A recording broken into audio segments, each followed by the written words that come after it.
നമസ്കാരം. എന്തുകൊണ്ടാണ് ഈ CPM-ൽ മാത്രം ഒരു വിഭാഗം ആൾക്കാർ ഇത്തരത്തിൽ കയ്യും മെയ്യും മറന്ന് പ്രവർത്തിക്കുന്നത്? തീർച്ചയായും അവർ ചെയ്യുന്ന നിയമവിരുദ്ധമായിട്ടുള്ള പ്രവൃത്തികളെ മറച്ചു പിടിക്കാനുള്ള ഒരു മറ മാത്രമാണ് അവർക്ക് CPM എന്ന പ്രസ്ഥാനം.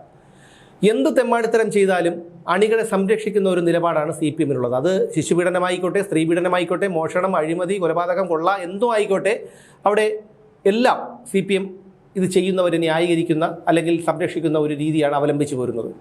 അതിൻ്റെ ഏറ്റവും വലിയ ഉദാഹരണമാണ് ഏതൊരു ക്രിമിനൽ കേസിൽപ്പെട്ട് ജയിലിൽ പോയാലും ആ ജയിലിൽ പോകുന്നവനെ യാത്ര അയക്കാൻ രക്തഹാരം അയച്ച് യാത്ര അയക്കുകയും മുദ്രാവാക്യം മുഴക്കി യാത്ര അയക്കുകയും തിരിച്ച് ജയിലിൽ നിന്ന് ഇറങ്ങുമ്പോൾ ഇത്തരത്തിൽ സ്വീകരിക്കുകയും ഒക്കെ ചെയ്യുന്ന ഒരു നടപടി അവിടെ നമ്മൾ പല വിഷയങ്ങളിലും കണ്ടിട്ടുണ്ട്. PM ആർഷോ 2 വധശ്രമങ്ങൾ ഉൾപ്പെടെ 42ഓളം കേസുകളിലെ പ്രതിയായിരുന്ന PM ആർഷോയെ പോലീസ് അറസ്റ്റ് ചെയ്ത് കോടതിയുടെ നിർദ്ദേശപ്രകാരം അറസ്റ്റ് ചെയ്ത് ജയിലിലേക്ക് കൊണ്ടുപോകുമ്പോൾ അയാൾക്ക് വലിയ രീതിയിലുള്ള ഒരു പിന്തുണയും ഒക്കെയാണ് അണികൾ നൽകിയത്. അത് മാത്രമല്ല, കൊലപാതക കേസുകളിൽ ശിക്ഷിക്കപ്പെട്ട് ജയിലിലേക്ക് പോകുന്ന അണികളെയും നേതാക്കളെയും ഒക്കെ ഇവർ ഇത്തരത്തിലാണ് യാത്രയാക്കുന്നതും തിരിച്ച് ജയിലിൽ നിന്നിറങ്ങുമ്പോൾ സ്വീകരിക്കുന്നതുമൊക്കെ. ഇപ്പോൾ കണ്ണൂരിൽ CPM ഗ്രാമപഞ്ചായത്ത് അംഗം ഉൾപ്പെടെയുള്ള 10 പേർക്ക് 10 CPM-കാർക്ക് 25 വർഷം തടവ് വിധിച്ചിട്ടുണ്ട് കോടതി. ആലക്കോട് തിമിരിയിൽ BJP RSS പ്രവർത്തകരെ ബോംബെറിഞ്ഞ് കൊല്ലാൻ ശ്രമിച്ച കേസിലാണ് ഈ ഗ്രാമപഞ്ചായത്ത് അംഗം ഉൾപ്പെടെയുള്ള 10 CPM പ്രവർത്തകർക്ക് പല വകുപ്പുകൾ ചുമത്തി 25 വർഷം തടവും 2,60,000 രൂപ വീതം പിഴയും വിധിച്ചത്. ഇപ്പോൾ കേസിലെ 2ാം പ്രതിയും ബോംബെറിഞ്ഞ ആളുമായ TV ബിനു 25 വർഷം തടവ് പ്രത്യേകമായി തന്നെ അനുഭവിക്കണമെന്ന് കോടതി എടുത്തു പറഞ്ഞിട്ടുണ്ട്. ഈ മറ്റുള്ളവർ ശിക്ഷ ഒരുമിച്ച് അനുഭവിച്ചാൽ മതി എന്നതുകൊണ്ട് 10 വർഷം ഇവർക്ക് ജയിലിൽ കഴിഞ്ഞാൽ മതി. Taliparamba additional sessions judge KN പ്രശാന്താണ് ഈ ശിക്ഷ വിധിച്ചത്. പക്ഷെ അതല്ല ഇവിടെ വിഷയം. ഇവരെ ജയിലിലേക്ക് കൊണ്ടുപോകുമ്പോൾ ഇവരെ യാത്ര അയക്കാനായി CPM-കാർ എത്തി എന്നുള്ളതാണ്. ഇത്രയധികം ഒരു ക്രൂരകൃത്യം കാണിച്ചവർ, അത് ഏതൊരു രാഷ്ട്രീയ പാർട്ടിയിലെ ആൾക്കാരായിരുന്നാലും ഇത് നമുക്ക് അംഗീകരിക്കാൻ കഴിയുന്ന ഒന്നല്ല. അവിടെ കോൺഗ്രസ്സുകാരാവട്ടെ, BJP-കാരാകട്ടെ, മുസ്ലിം ലീഗുകാരാവട്ടെ, അവരൊന്നും ഇത്തരത്തിലുള്ള ഒരു പിന്തുണയും സ്വീകരണവും ഒന്നും കുറ്റവാളികൾക്ക് നൽകാറില്ല.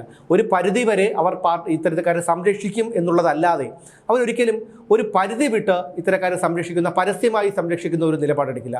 പരസ്യമായിട്ടല്ല, പരോക്ഷമായിട്ട് പോലും അവർ ഇത്തരക്കാരെ സംരക്ഷിക്കുന്ന ഒരു നിലപാട് പല വിഷയങ്ങളിലും എടുക്കാറില്ല. അത് അവർ തന്നെ പലപ്പോഴും ഈ മറ്റ് പാർട്ടികളൊക്കെ തെളിയിച്ചിട്ടുള്ളതാണ്. എന്നാൽ CPM-ന്റെ രീതി അതല്ല. അവരെപ്പോഴും ഇത്തരക്കാരെ സംരക്ഷിക്കുന്ന ഒരു നിലപാടാണ് സ്വീകരിക്കുന്നത്.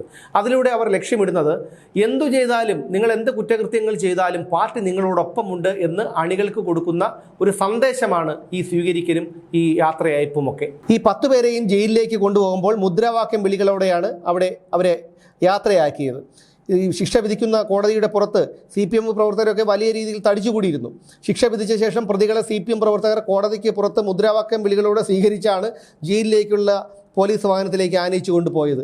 ഈ പ്രതികളുടെ പ്രായവും കുടുംബ പശ്ചാത്തലവും ഈ മുമ്പ് ഇവർ കാര്യമായ കേസുകളിലൊന്നും ഉൾപ്പെട്ടിട്ടില്ല എന്നതുകൊണ്ടുമൊക്കെ പരിഗണിച്ചതാണ് ഇവർക്ക് വധശിക്ഷ നൽകാതിരുന്നതെന്നും, എന്നാൽ പോലീസിൻ്റെയും പൊതുജനങ്ങളുടെയും മുന്നിൽ നടന്ന കുറ്റകൃത്യമായതുകൊണ്ടു തന്നെ ബോംബെറിഞ്ഞ 2ാം പ്രതിയായ ബിനുവിന് ഇളവ് നൽകാൻ കഴിയില്ലെന്നുമാണ് ജഡ്ജി KN പ്രശാന്ത് ഈ വിധിയിൽ വ്യക്തമാക്കിയിട്ടുള്ളത്. അപ്പോൾ ഇതൊരിക്കലും ഒരു നല്ല പ്രവണതയല്ല. ഒരു രാഷ്ട്രീയ പ്രസ്ഥാനത്തിൻ്റെ രീതിയും ശൈലിയും ഇതല്ല. ഇങ്ങനെയല്ല രാഷ്ട്രീയ പ്രസ്ഥാനം ചെയ്യേണ്ടത്.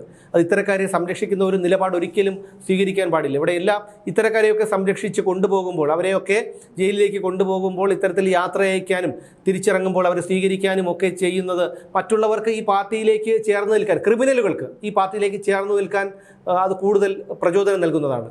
ക്രിമിനലുകളല്ലാത്തവരൊന്നും ഈ പാർട്ടിയിലേക്ക് ഇപ്പോൾ നിൽക്കുന്ന ഒരു രീതിയില്ല. അവർക്കൊക്കെ മനസ്സിലായി കമ്മ്യൂണിസത്തിൻ്റെ കാലാവധി എന്നേക്കുമായി അവസാനിച്ചിരിക്കുന്നു എന്ന് മാത്രമല്ല, ഇപ്പോഴത്തെ നേതാക്കളുടെയും അണികളുടെയും ഒക്കെ രീതി അംഗീകരിക്കാൻ ഒരുവിധം മനുഷ്യത്വമുള്ള അല്ലെങ്കിൽ ചിന്താശേഷിയുള്ള പലർക്കും ബുദ്ധിമുട്ടാണ്.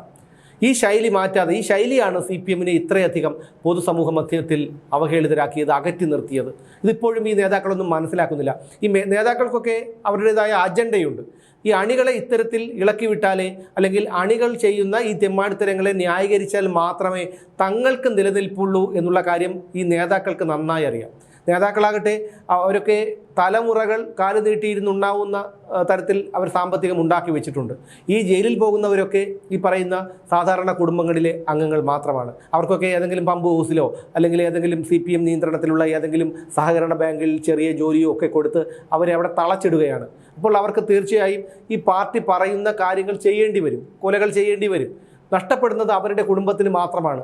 എത്രയായാലും ഇനി അവർ ശിക്ഷ കഴിഞ്ഞ് പുറത്തിറങ്ങിയാൽ പോലും ആ കൊലപാതകി എന്നുള്ള പേര് ആ കുടുംബത്തെ വിട്ട് മാറുന്നില്ല. ഒരുപക്ഷെ കണ്ണൂരിലൊക്കെ അത് വലിയ അഭിമാനമായിരിക്കാം. എന്നാൽ ആ കൊലയാളി എന്നുള്ള ഒരു പേര് അവർ മരിക്കുന്നത് വരെ അവരെ പിന്തുടരും, അവരുടെ കുടുംബത്തെയും അത് പിന്തുടരും. അന്ന് മാത്രമല്ല, ഒരു ഗൃഹനാഥൻ, ഒരു കുടുംബത്തിലെ ഒരു അംഗം കൊലക്കേസിൽപ്പെട്ട് ജയിലിൽ പോകുമ്പോൾ ആ വിടവ് ആ കുടുംബത്തിന് മാത്രമാണ്. അതൊന്നും ആരും മനസ്സിലാക്കുന്നില്ല, ചിന്തിക്കുന്നില്ല.